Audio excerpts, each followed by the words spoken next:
Este domingo el presidente López Obrador anunció que la Guardia Nacional recibirá 50 mil millones de pesos adicionales para terminar de consolidarse. Este año la Guardia Nacional recibió ya poco más de 35 mil millones de pesos de presupuesto, es decir, los 50 mil millones adicionales representan un aumento del 142%. ¿Qué pasó con la austeridad republicana? ¿De dónde saldrá el dinero? El presidente dijo que de ingresos adicionales que el gobierno de México espera tener producto del pago de impuestos de grandes empresas y corporaciones. Como en otras ocasiones, el presidente defendió la existencia y la actuación de quienes integran este organismo, la Guardia Nacional, y negó que se esté militarizando el país. Por el contrario, el presidente dijo que es necesario el apoyo de las Secretarías de Defensa y Marina para realizar labores de seguridad pública.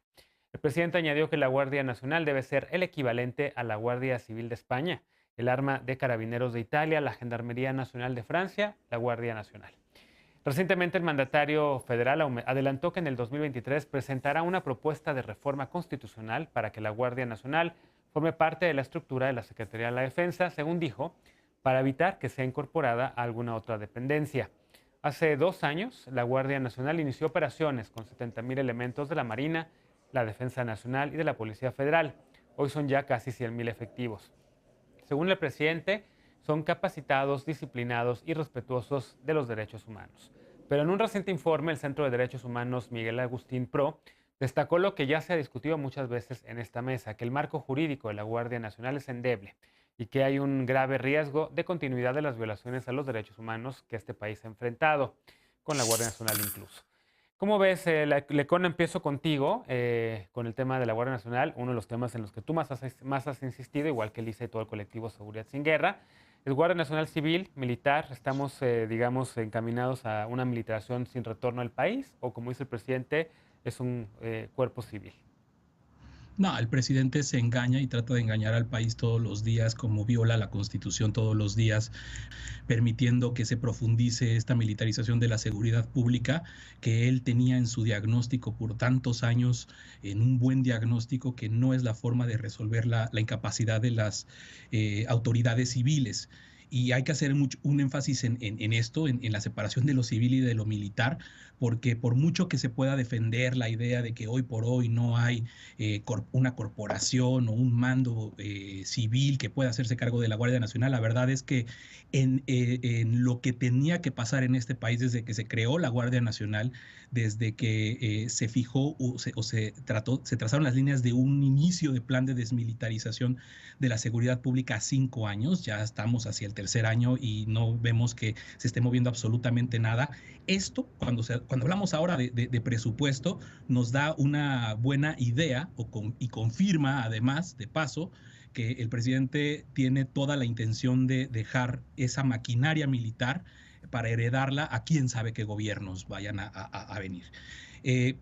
50,000 millones de pesos que se van a incrementar hacia el siguiente año, hay que contrastarlos con los 0 pesos que se otorgaron este año al Fortaseg, la famosa desaparición del Fortaseg.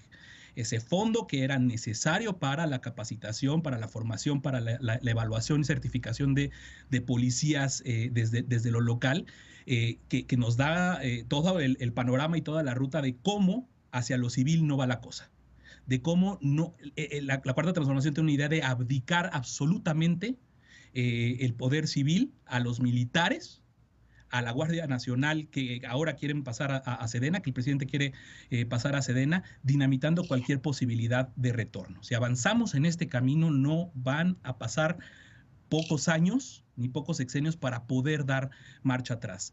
Ese es el fenómeno de la militarización de la seguridad pública. Aquí ya hemos hecho la distinción de lo que es militarización y militarismo, y si contrastamos lo que está pasando en el ámbito de la militarización, en lo que atañe a la seguridad pública, con todas las funciones civiles que se le están dando a las Fuerzas Armadas, más ya de 30 funciones civiles, tenemos mucho que preocuparnos.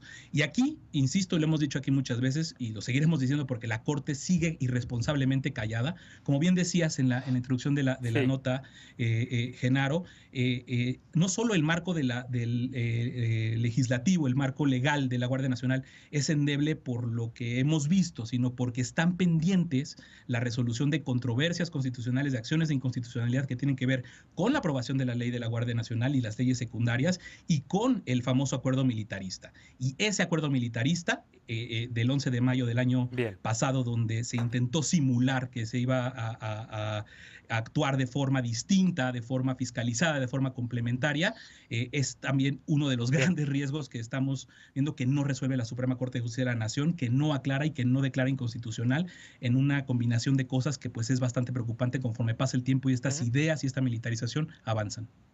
Estas ideas y esta militarización avanzan, Andrea, contrapunto.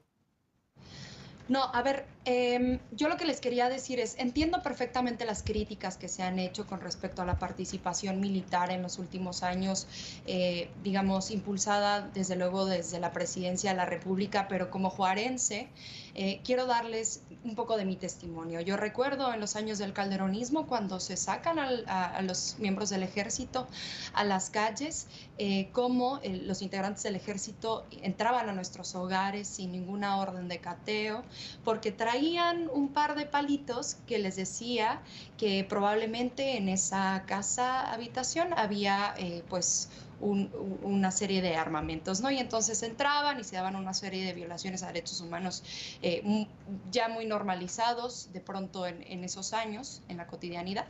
Y lo que ahora vemos, por supuesto, desde la creación de la Guardia Nacional y también desde los integrantes del Ejército, es que ha habido un incremento en la confianza hacia estas instituciones armadas. Desde mi caso en Ciudad Juárez, y no nada más desde mi caso en Ciudad Juárez, sino en una serie de índices que han sido publicados muy recientemente, rondan 2/3 partes del pueblo mexicano quienes creen y consideran que la Guardia Nacional, por ejemplo, tiene pues una efectividad muy alta y además confían en esa institución. Creo que sí ha habido una renovación del criterio en cuanto a dar órdenes que repriman al pueblo o no lo hagan. Ha habido una serie de denuncias, sería iluso pensar que no han habido denuncias contra este cuerpo digamos, tripartito con participación del Ejército y de otras instituciones, pero esas denuncias han sido atendidas. Hemos visto, por ejemplo, al subsecretario de Gobernación, Alejandro Encinas, atender personalmente muchas de las denuncias que han habido contra el cuerpo de la Guardia Nacional, y creo que, por supuesto, no ha habido una sola orden en estos 3 años de gobierno de Andrés Manuel López Obrador de reprimir una sola manifestación, de reprimir a un pueblo y por supuesto, llamar a una farsa llamada guerra contra el narco. Creo que necesitaríamos empezar a verlo desde otra óptica. Estos 50,000 millones de pesos son para dignificar los salarios de los integrantes de la Guardia Nacional. ¿Quién está en contra de dignificar sus salarios? Considero que estaría siendo ingenuo de nuestra parte poder decir que no estamos a favor de dignificar esos salarios y sus condiciones laborales, por supuesto. Estoy seguro que Lisa te quiere contestar también con contrapuntos. Adelante, Lisa. Yo me quiero concentrar en el tema de los dineros, porque creo que justo hemos hablado mucho sobre el impacto de la Guardia Nacional en la estrategia de seguridad. Los números ahí están. Es una apuesta redoblada por control territorial o gobernanza por control territorial que no necesariamente ha entregado mejores resultados en términos ni de violencia ni de incidencia delictiva total. Pero creo que eso ya está justamente muy masticado y la gente conoce perfectamente nuestras posiciones. Ahora yo más bien quisiera centrarme en el tema del dinero porque me parece que sí es muy importante, sobre todo cuando estamos hablando de cifras astronómicas como las que se están proponiendo en este caso, y más cuando el presidente también ha estado anunciando que una de sus iniciativas prioritarias para la siguiente legislatura y el siguiente periodo ordinario de sesiones en el Congreso es mandar a la Guardia Nacional a la Sedena. ¿Y por qué me quiero concentrar en esto? 50,000 millones de pesos, dice Andrea, para dignificar los salarios de los integrantes de la Guardia Nacional. Hay que recordarle a la gente una cosa, y es que los militares, y por lo tanto 2 de cada 3 integrantes de la Guardia Nacional o más de esa proporción, cobran como militares y luego cobran sobresueldo por hacer tareas de policías que no les corresponden, mientras que las policías en México ni siquiera tienen reconocida una relación laboral con el Estado mexicano, y eso ha sido incluso una tesis reiterada de la Suprema Corte de Justicia, en lo que es una de las peores vergüenzas del máximo tribunal.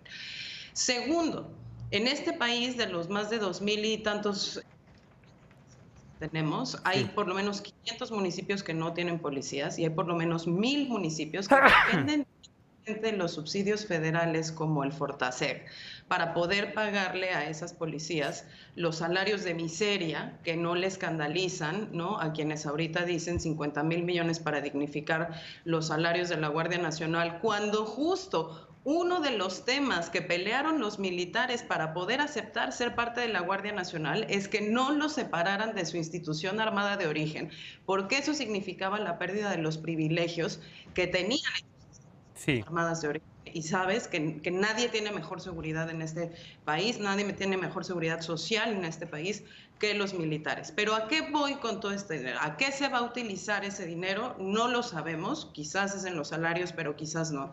Y hay una cosa que es particularmente preocupante. Nos dijeron que venía la austeridad y nos dijeron que además íbamos a quitar los intermediarios, y se acuerdan que tuvimos la discusión de los fideicomisos. Bueno, el único fideicomiso que no desapareció fue el de la Sedena, que asciende ya a más de 64 millones de pesos. Y una de las cosas que también hemos dicho sistemáticamente aquí es que la única dependencia o las únicas dependencias que son Sedena y Marina son sistemáticamente excluidas de la obligación ante la Secretaría de Hacienda de reportar efectividad del gasto, son esas. Entonces vamos a ir a poner más dinero del que ya le ponemos, no solo en sus fideicomisos y en sus asignaciones presupuestales directas, sino en todas aquellas que vienen no transparentadas por la transferencia de funciones, a una dependencia y a una corporación que no va a estar nunca obligada a reportarnos qué estamos haciendo con esos dineros. Entonces, al margen de la seguridad pública, creo que la discusión que sí tenemos que tener es la transparencia en el uso de los recursos en las Fuerzas Armadas. Bien, finalmente, Eder. Sí, coincido con que debe haber un debate sobre la transparencia. Coincido plenamente con todos los temores que el Agustín Provo manifiesta respecto a las normatividades para que la Guardia Nacional pueda operar en territorio. No coincido tanto con el diagnóstico. A ver, el presidente López Obrador hoy en la mañana volvió a hablar sobre su propuesta de reforma para que la Guardia Nacional sea parte de la Sedena. Sin embargo, esa propuesta no es seguro que pase, porque es una reforma constitucional, y una reforma constitucional que genera mucha polémica. Entonces, ¿qué va a pasar si no pasa esa propuesta? ¿Qué sucede con la estrategia del presidente? Pues que tiene que fortalecer a la Guardia Nacional, y tiene además que fortalecerla en un plazo que se estableció en la ley, que es hasta el 2025, y por supuesto que para eso son estos recursos. Tendrán que explicar con más detalle. No creo que solo sea para salarios, pero por supuesto que tiene que ser para salarios, y más aún, como dice Elisa, es verdad, muchos militares no se quisieron pasar a la Guardia Nacional por el riesgo o el miedo de perder privilegios en sus sueldos y en sus prestaciones. Bueno, pues entonces si se les mejoran acá, a lo mejor más militares querrían ser parte de la Guardia Nacional.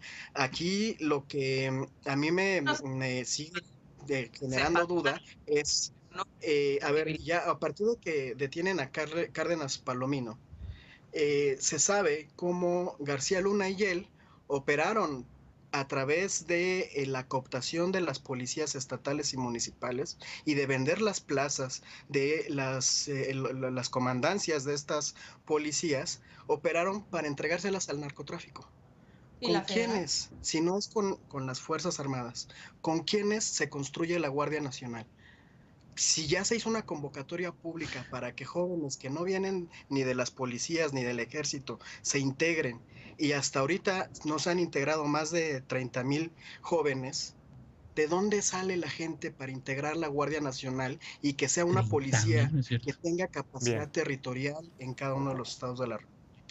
Entonces, ahí el presidente está tratando de resolver, y para eso se necesita presupuesto. Necesitamos una policía profesional y aterrizada en territorio en cada uno de los estados, en cada uno de los municipios del país. Sí se tienen que fortalecer las policías estatales y municipales, pero creo que esa es una exigencia para los gobernadores y los presidentes municipales. Y para los congresos locales también. Otra vez, lamentablemente, de repente se vuelven monólogos. Ya no puedo darles más tiempo para que hablen más, Alfredo, porque se pasan del tiempo. Entonces ya no puede haber réplicas y puntos contra puntos. Hacemos una nueva pausa. El Congreso de Nuevo León aprobó una nueva ley de educación que ha desatado polémica, pues plantea enseñar a respetar la vida. Así dice, desde el momento de su concepción hasta la muerte natural.